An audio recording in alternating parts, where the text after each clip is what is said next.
Michael Williams is a Hong Kong University graduate and leading scholar of Chinese-Australian history.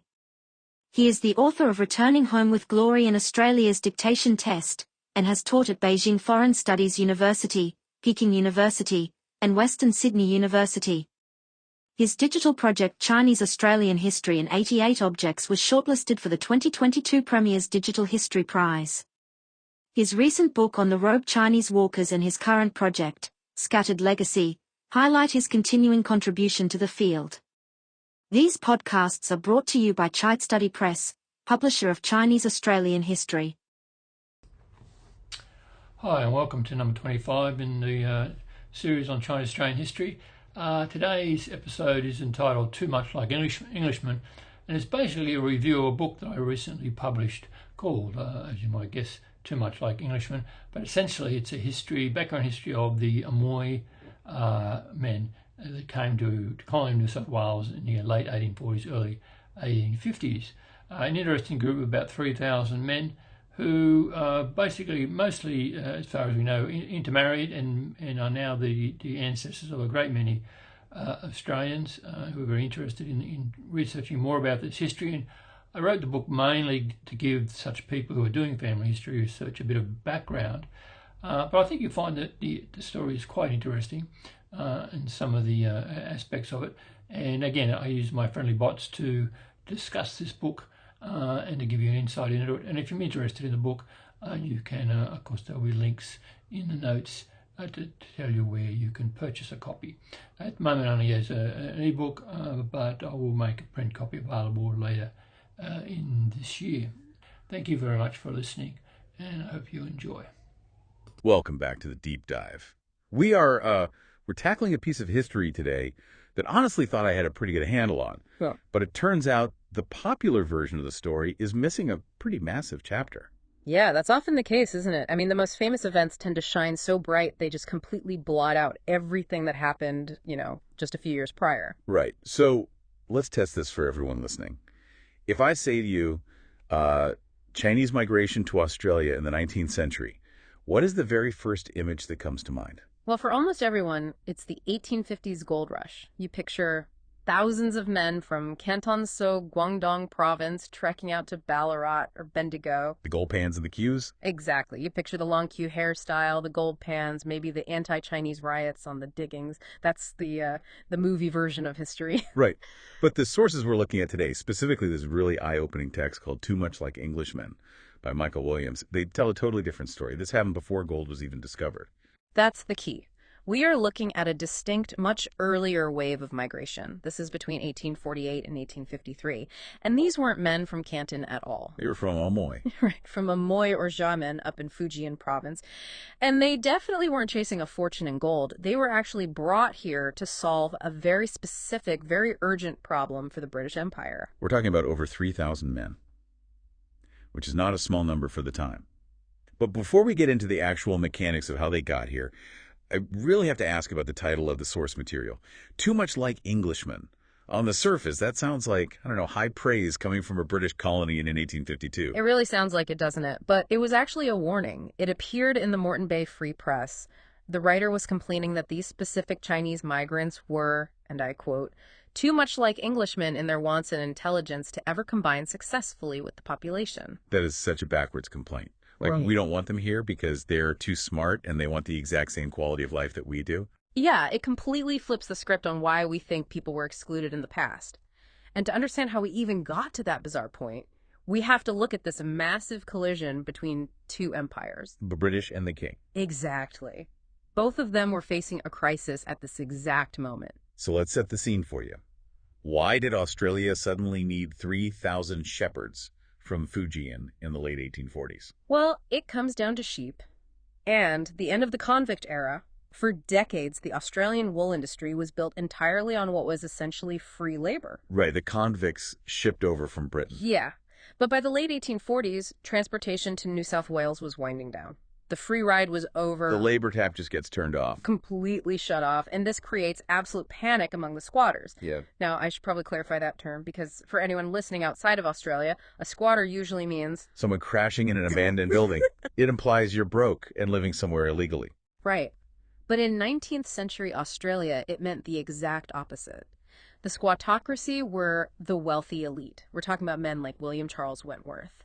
They had seized massive, massive tracts of land, they owned thousands of sheep, and suddenly they had absolutely nobody to watch them. They were desperate. Extremely desperate. They even tried bringing in Indian workers for a bit, but it just wasn't enough. I noticed in the reading that a guy named G.F. Davidson actually tried to get a Chinese migration scheme going way back in 1837. He did. He proposed bringing in mechanics and laborers, and he made a really interesting observation back then. He explicitly warned a Chinaman will not put up with ill treatment. Which turned out to be a massive foreshadowing for what we're about to discuss. Huge foreshadowing. But Davidson's plan fizzled out in the 30s. It wasn't until the geopolitical map of China completely changed that the floodgates could actually open. The Opium Wars. Yes. The First Opium War ends in 1842 with the Treaty of Nanjing. This is the big turning point. It basically forced China to open 5 treaty ports to British trade. And one of those ports was Amoy. Exactly. So suddenly, British merchants can just set up shop right inside the city. They can live there, they can trade there, and crucially, they can recruit there. And Amoy was uniquely positioned for this, wasn't it? It was. It already had a long tradition of men leaving to work in Southeast Asia, places like Singapore or Manila. So the coolie trade infrastructure, quote unquote, was already half built. The British merchants really just had to redirect that flow toward Australia. Okay, so you have the supply sitting there in Amoy, and you have the huge demand in Australia. But there was a legal hurdle, wasn't there? You couldn't just ship people halfway around the world on a binding contract without some sort of legal backing in the colony. Oh, and this is where it gets incredibly shady. We found a quote from the New South Wales Attorney General at the time, John Plunkett. He was talking about how they quietly amended the Master and Servants Act of 1847. Right. And he admitted on public record that the change was inserted, his words, by some hocus pocus. Wait, the actual Attorney General of the colony used the words hocus pocus? He literally did. That does not sound like standard legal terminology. It definitely isn't. But here is what that hocus pocus actually did. It added a sneaky clause that allowed the Australian courts to fully enforce contracts made in foreign countries for up to 5 years. Wow. Because before this little magic trick, if you signed a labor deal in China, it was basically worthless the second you stepped off the boat in Sydney. You could just walk away and get a better job. So they rigged the law specifically to create a bound workforce. They manufactured the legal framework for indentured labor. And once that was signed into law, the recruitment machinery in Amoy just kicked into high gear. And machinery really feels like the right word here. You have these big British trading houses, Syme, Muir & Co., and another major player, James Tate. But they aren't the ones actually wandering into the local villages to find workers, are they? No, not at all. They hired crimps, brokers. And here's a detail that explains so much of the violence that follows. The recruiters they hired were often Cantonese. But they were recruiting in Fujian province. Right. And in the mid-19th century, that is a massive cultural and linguistic divide. They didn't even speak the same dialect. The locals in Amoy looked at these Cantonese recruiters as absolute foreigners, almost as much as they did the British. And these crimps were paid by the head. Exactly. Okay. Which creates the worst possible incentive structure. It was entirely quantity over quality by any means necessary. There was a massive public debate about this back in Australia at the time, right? Yeah. You had people writing to the Sydney papers, like one guy using the pseudonym Paul Pax, claiming it was all voluntary happy migration. Yeah, that was the PR spin. But when the British actually investigated what was happening on the ground, they found a massive system of bait and switch. The specific examples in the notes are just chilling. They really are. There's one account of a man who was literally just selling ground nuts peanuts in a local village. A broker comes up, chats him up, promises him a slightly better job just down the road. The man follows him into Amoy, and the next thing he knows, he's shoved into a holding shed and the doors bolted from the outside. And there was another one about a guy looking for his brother. That was a super common trick. They'd say, "Oh, your brother is on that ship right there. Go check." The man goes on board to look. The brother obviously isn't there. But by the time he turns around, the crew has blocked the gangplank. He's just been kidnapped. And these holding areas on the shore, the coolie sheds, they sound less like transit depots and more like actual prisons. The locals just called them pens. It was damp ground, severe overcrowding.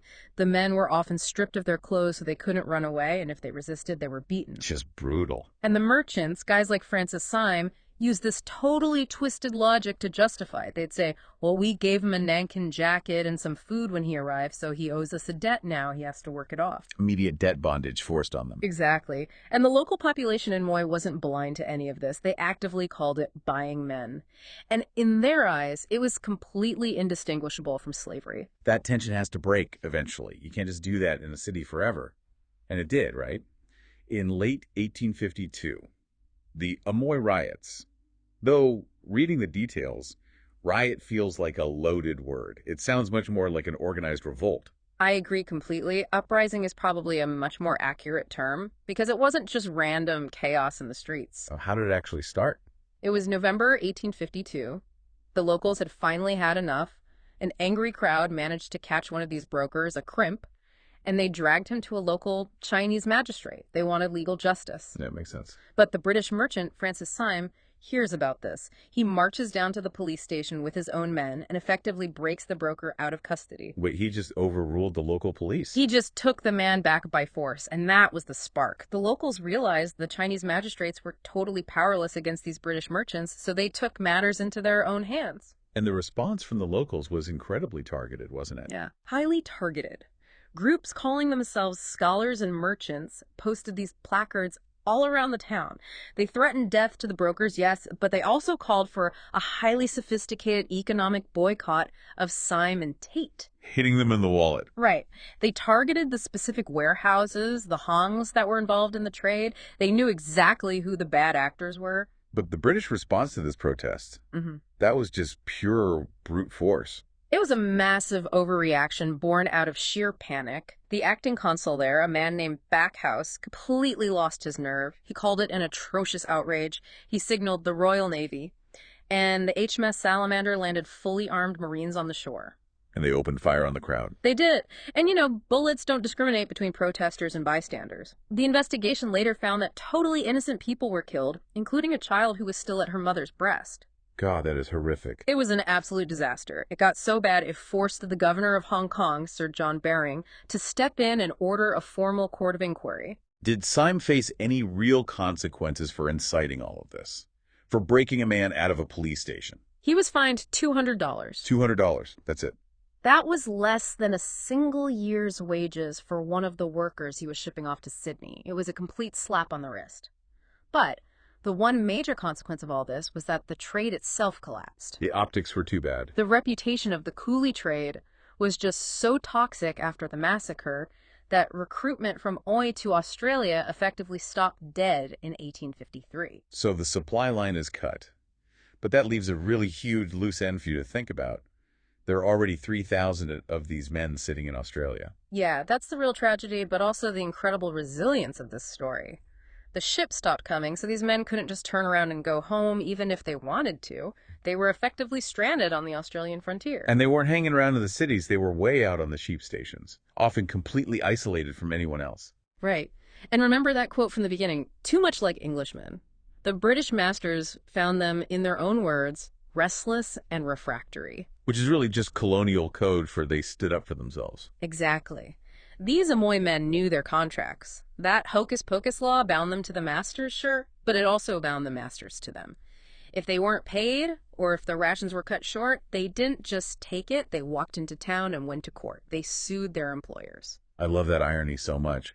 The legal system that was literally designed to trap them became their best weapon. And unlike the later gold rush migrants, who often maintained a sojourner mentality, meaning they wanted to make their money and eventually return to their villages in China, many of these Amoy men realized pretty quickly that they were here to stay. They couldn't get back. Right, so they assimilated in a way we really don't often associate with 19th century Chinese migrants. The vignettes in the source material really bring this to life for you. Yeah. These aren't just statistics on a ship's manifest. They're guys with messy, complicated, real lives. Take Thomas Danswan, for example. He arrived in 1852. He serves out his time as a shepherd, finishes his contract, but instead of wandering off to look for a ship home, he settles down. He marries a local woman named Sarah Gimbert, and they go on to have 10 children. And he didn't stay a laborer either. No, he became a property owner. There's an actual public record of him offering a 5-pound reward for a lost horse. And in those days on the frontier, a man who can casually offer a 5-pound reward is a man of real substance. He was a solid part of the community fabric. And then there's Thomas Koto. His story is, honestly, it's a soap opera. It really is wild. He arrived even earlier, back in 1848. He becomes a respected farmer down in Victoria. But his personal life was just chaotic. His first wife actually eloped to New Zealand with another man. That's a pretty rough start. But it gets crazier. Years later, he's courting a new woman, and her father almost shoots him dead on the spot. Why? Just because he was Chinese? No, nothing to do with race. Because the father walked in and caught Thomas hugging the man's stepdaughter. That is wild. It's this incredibly domestic, totally relatable drama. He died a wealthy, respected man in his community, but his life was full of the exact same scandals and struggles as literally any other pioneer of the era. It's humanizing in a way history books rarely are. Mm-hmm. There was also John Gortuyan. Right, a cook and a farmer. He married an Irish woman. And the historical records show he actually signed his legal documents in Chinese characters. Which tells us he was educated. Exactly. He wasn't some illiterate peasant who didn't understand what was happening to him. He was a literate man navigating a totally new world and bridging two very different cultures right inside his own household. But we definitely have to be careful not to paint this as some sort of universal fairy tale. The isolation of the frontier broke some of these men completely. It absolutely did. We have to talk about Kimbu. The shepherd who ended up in the asylum. Yes. The sheer loneliness of the shepherd's life was notorious back then. It famously broke British men, and it broke Amoy men, too. Out of his mind with isolation, Kimbu ended up killing a fellow shepherd. The colonial court found him officially insane, and he was sent away to an asylum. And he didn't just go for a short stay, did he? No, he was locked in there for decades. He eventually died in that institution at age 73. The medical records from the time describe him as clean and pleasant looking, just quietly living out his entire adult life within those stone walls. That is just such a heavy price to pay. He came over for an opportunity and ended up spending 50 years in confinement. It's a very stark reminder that for every Thomas Danzwan who built a successful dynasty, there were men like Kimbu who were completely crushed by the colonial machine. One thing that really stands out with the survivors, though, is who they married. You mentioned Irish and English women earlier. Yeah, that's a massive distinction. The later Cantonese miners on the goldfields often kept very strong ties to their home villages. They were sending money back constantly, fully intending to return to their Chinese wives. But the Amoy men, perhaps because the trade route was cut off so abruptly, or maybe because they were spread out individually on these huge farms rather than clustered together in mining camps, they put down permanent roots. Many of them actually became naturalized British subjects. So, if they assimilated so well, there were 3,000 of them out there, why is this specific history so buried? Why does the gold rush completely blot it out? It's basically a numbers game. You have roughly 3,000 Amoy men spread across a continent versus tens of thousands of Cantonese miners arriving in tight clusters just a few years later. The gold rush was just so loud, historically speaking, it drowned out everything that came before it. But those 3,000 men didn't just vanish. They're the actual ancestors of a lot of Australians walking around today. They are. If you dig into the family trees in rural New South Wales or Queensland, you'll find names like Danzwan, Koto, or Oramchi. They are this fascinating missing link in Chinese-Australian history. It really challenges that monolithic view of the Chinese in Australia. Like, these weren't just a nameless, faceless mass of gold diggers. They were individuals. They were shepherds, farmers, husbands, and fierce litigants in the courts. And they were pioneers in the absolute truest sense of the word. They were out there when the colony was still transitioning away from being a penal settlement. They helped build the foundational pastoral industry that actually made Australia rich. So, bringing it all the way back to where we started, that quote from the newspaper, too much like Englishmen. When you look at men like Koto and Danzwan, the writer was kind of right, wasn't he? In a twisted way, yes, he was. And I think that leads to a really provocative thought for you to take away from this. We so often assume that the White Australia policy and all the exclusion laws that followed were based purely on the idea that Chinese people were simply too alien, that their culture was too different to ever integrate. But this earlier story suggests the exact opposite. Exactly. Consider this for a moment. was the ultimate objection to these men not that they were too different to fit in, but that they were actually formidable competitors. Because they entirely understood the value of their own labor. They understood their worth, they actively used the British courts to demand their wages, and they became highly successful landowners. Maybe the colonial powers didn't actually want workers who knew their rights. They wanted cheap, compliant labor. And instead, they got men who were, in their own terrified words, too intelligent. That really changes the whole texture of the racism from that era. It wasn't just some ignorant fear of the unknown. It was a very real fear of being outplayed at their own game. It's an incredibly powerful reframing of the history. Well, a huge thank you to the work of Michael Williams for bringing these stories to light in. Too much like Englishmen. It's a deep dive that definitely changes how I look at the history of the frontier. Absolutely. It's a truly fascinating piece of history that deserves to be known. Thanks for joining us on this one. We'll catch you on the next deep dive. Well, once again, thank you very much for the interesting discussion. I think you'll find there's a lot more information and a lot of interesting images as well in the actual book itself, Too Much Like Englishmen by Child Study Press. Have a look at it. You can buy it directly from the Child Study Press website, or you can buy it where you get your favourite ebooks. And as I said before, a print version of the book will be available later in the year for those who prefer print copies. And again, thank you very much for listening to our discussion, and I hope you enjoyed this and others in the series on Chinese Australian history. Thank you very much. That's Michael Williams signing off.